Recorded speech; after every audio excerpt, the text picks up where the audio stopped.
What's up, you guys? Welcome to Transformation. My name is John Glaude, and I lost over 160 pounds, going from obese to beast. Now, I'm on a quest to share your stories and inspire others to transform their lives. Today, I'm talking with Nick. He struggled with anorexia in middle school, which later sparked his interest in nutrition.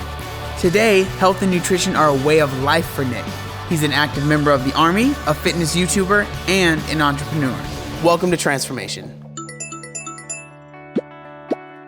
All right, Nick, thank you so much for being on the show. I appreciate you coming on.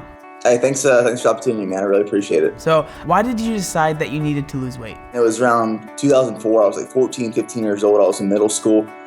And I think it was more of not the ability of me wanting to lose weight necessarily, but seeing the changes and be able to control my diet is kind of where it got out of hand. And it started with just losing a few pounds here and there and pulling calories away to being a very restrictive eater. I know exactly what that feels like. Yeah. I mean, I remember I wanted to lose weight, so I would get like a sandwich, an orange, and a bottle of water. And then I would start slowly eating less and less. I would go to bed, and so if my stomach was still growling a little bit, that was a good feeling to me. You know, I dealt with trying to be restrictive as well. Right. I felt the exact same way. Like if I was full in my head, I messed up. That's how I felt. Like unhealthy relationships with food can manifest in so many different ways, right? Like there's overeating, and there's obviously, being very restrictive, being anorexic or, bulimic. There's so many things that it can manifest into. Right. I had a problem with binging as well, because I would go so restrictive and so low on calories for long periods of time. And then my body, my mind would just be like, I need food. I need something in my body. So if we'd go out to eat with the family or like a buffet, buffets is what would kill me. Mm-hmm. I remember I tried to eat literally as much as possible. Every time I would binge, my stomach would just it'd be in so much pain because it wasn't used to handling that. And then there'd be times when I'd feel bad for eating foods, so I would try to compensate by working out more.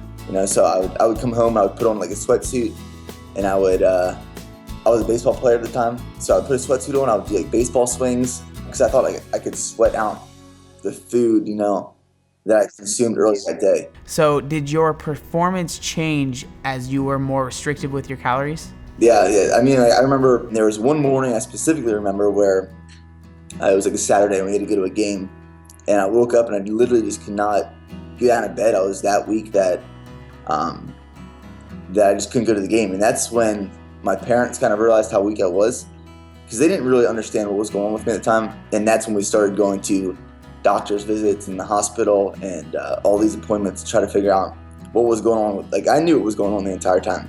I knew I was doing this to myself.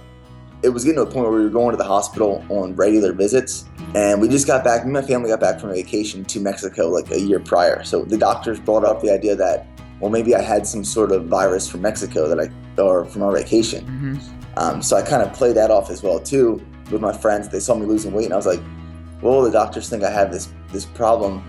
That's why I'm losing the weight. Did you ever think maybe, okay, I need to tell them? I need to tell the doctors what's actually going on, or were you just like, I'm gonna hide it as long as I possibly can?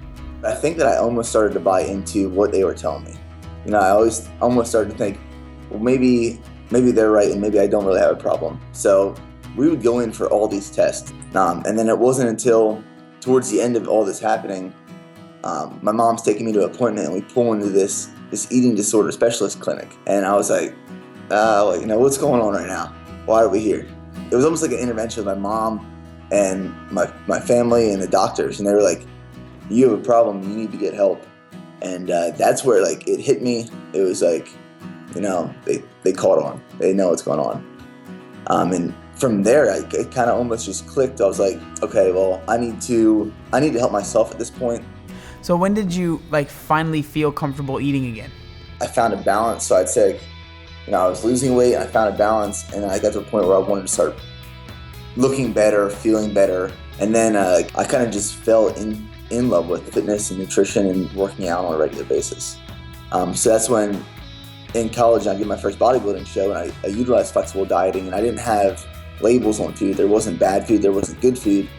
It was just food is food, and it works in the same way. It's energy. So how has your life changed since your eating disorder? To tell you the truth, for a long time I wanted to hide it, and I didn't want anyone to know it. It was just me and my parents that knew about it. My brother didn't know, my grandparents didn't know, who I'm very close to. So I was like, well, I want to start a YouTube channel up. So I did this video about my eating disorder, and it's crazy that I was sharing this information with the world when there's only 2 other people in the world that know about it. You know, I never thought that I would share it with people in the Army, because being in the infantry, there's kind of like this persona of being tough and you don't let your guard down and nothing really bothers you. Well, no, I had this problem before, and it has helped me become the person I am. So it's allowed me to share this story and help other people, I think. It's such a powerful thing, you know, because people that are dealing with loose skin or are dealing with eating disorders, they feel like there's something wrong with them and that they're alone in it and that they're closed off from the world. But when they see people being open about it like you were, right, and realizing, okay, there's other people that are dealing with this too, I'm not alone in this. So what are your goals now? What's next for you? So next goal for me is I'm going to be building a gym in Austin. It kind of just revolves around what I love to do, and so I want to really dedicate my life to fitness and nutrition and growing, and I see myself continuing for as long as possible. That sounds awesome, man. That's a super cool goal to have. Yeah, really appreciate it. Really appreciate it, man. So what advice would you give to someone that's going through what you've gone through? I think letting other people know you're struggling with it, so that they can either get you help or they can help you get help, because it's not a quick fix. There's not a pill for an eating disorder, you know. It's a mental thing that it's taking over you. All right, Nick, thank you so much for being on the show. We really appreciate you sharing your story with us, man. Hey, thanks, John. I really appreciate the opportunity. The main thing I think we can take away from Nick's story is balance, and how important it is to try and find a balance when it comes to eating, when it comes to working out. It's very easy for us to want to be over-restrictive with things, so trying to find that balance with living a healthy lifestyle but still enjoying our life is incredibly important. Thank you so much for tuning in to this week's episode of Transformation. Please leave a comment down in the comment section. We would love to hear your story. If you're not subscribed already, hit that subscribe button for more videos like this every single Tuesday. Thank you so much for watching, and I'll see you next week.